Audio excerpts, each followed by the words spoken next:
Nobody tells you how overwhelming it can be to let go of a lifetime of belongings until now. We all think we'll figure it out when the time comes, right? But when it actually does, that idea of decluttering feels so huge and overwhelming. Today, I'm going to walk you through some straightforward, powerful steps to make this process not just easier, but actually meaningful. I've seen so many people get stuck when it comes to letting go of their stuff. And I get it. Letting go isn't just about making space. It's about honoring the memories that are attached to our things while we make room for what's next in our story. Take me, for example. I went through this with my own family when we moved from our house in the city to the lake. And my kids, when they were little, they were like mini hoarders, and any chance they got, they'd be bringing things home, all of these treasures they found outside, little rocks, sticks, keepsakes they'd find on our walks. We actually had a basket on the porch where they'd drop off their finds. And one year, my daughter found this brick right here that had washed up ashore, and for Mother's Day, she proudly gave it to me, and she was so excited. And you know what? That brick actually made it through our move, and it sits in my garden today. And yes, if we ever moved again, it would probably be coming with me. So I completely understand the emotional attachment we place on our things. But here's the thing.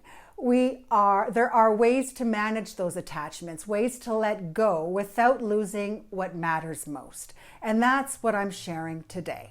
So let's start with just one sentimental item. Don't try to do everything all at once. Just pick one item and focus on that. Maybe it's a gift from someone special or something tied to a precious memory. Instead of worrying about all the stuff, you get to experience the process of letting go with just one item. Sometimes it's enough just to ask, is the meaning behind this item something I'll carry with me, whether or not I keep it physically? For example, maybe it's a piece of your kid's old artwork. You might snap a photo and keep that instead of the actual paper. You'd be surprised how powerful it feels to start with something that small. It's like you're training yourself one step at a time for all the bigger pieces to come. Now, looking at a whole room can feel totally overwhelming, but if you focus on a single category instead, like clothing or books or kitchenware, it becomes so much easier to make real, visible progress. So let's say you start with clothes. Pull everything from your closets, from your drawers, from bins, and focus on deciding on only what to keep from that one category. Maybe it's just one type of clothing. Start with jackets if a whole closet feels like too much. And then as you go, you can ask yourself if each piece really fits your life right now. This approach will help you focus, keep you from getting sidetracked, and best of all, you'll see clear progress as you move from one category to the next. When I was planning our move, I held on to so many shoes when we left our city and came here to our cottage property. I mean, I love shoes, I always have, but wearing high heels on gravel roads and through grass to waterfront properties just didn't make sense. And they sat in my closet for years collecting dust before I was ready to admit that my lifestyle and my needs had changed. And these shoes just didn't fit that life anymore.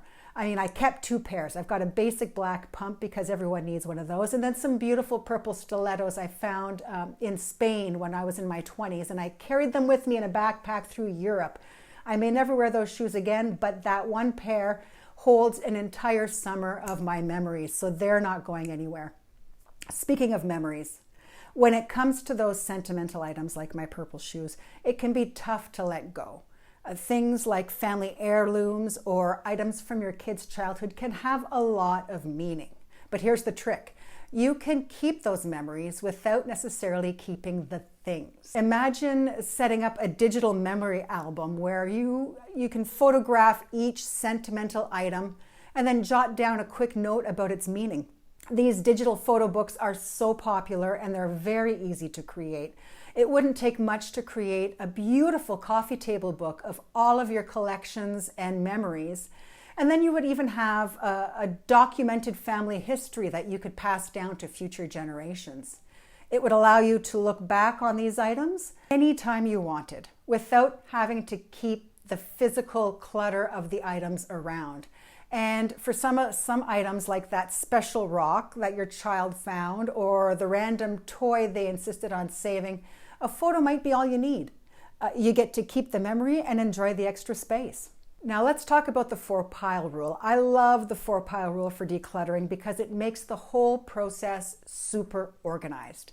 The concept is super duper simple. Everything goes into one of 4 piles. You've got a pile to keep, so the things that you still use and enjoy and you want to keep in your life. A pile to donate. These are the items that are in good shape but no longer fit your life.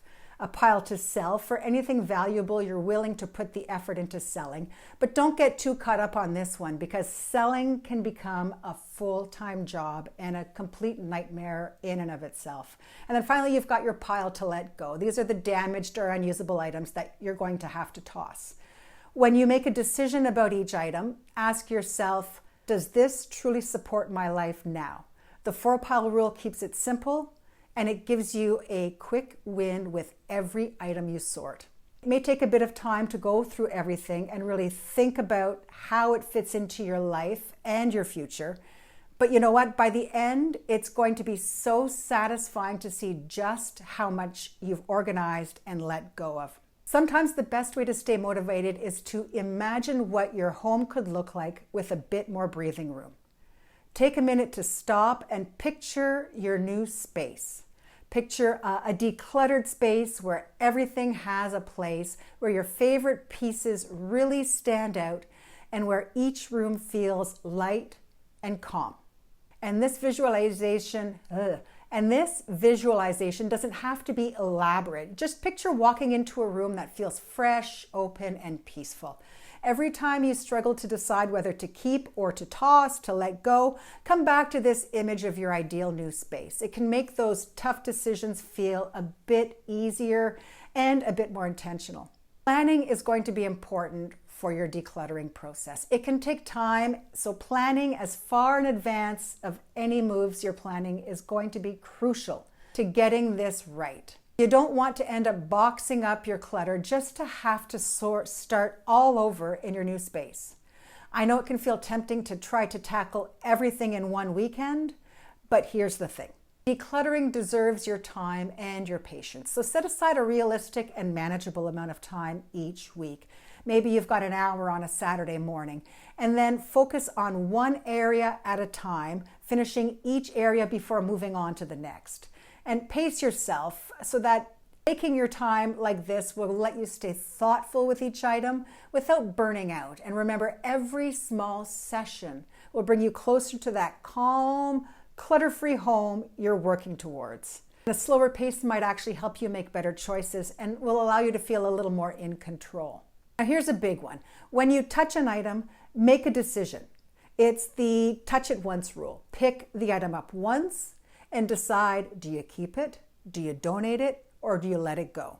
This touch it once rule is a great way for staying on track and avoiding that classic trap of moving things from one place to another without really making any progress. We used this tip when we were helping our kids declutter their rooms when they were younger. We called it the keep or toss game and made it a fun thing for the kids.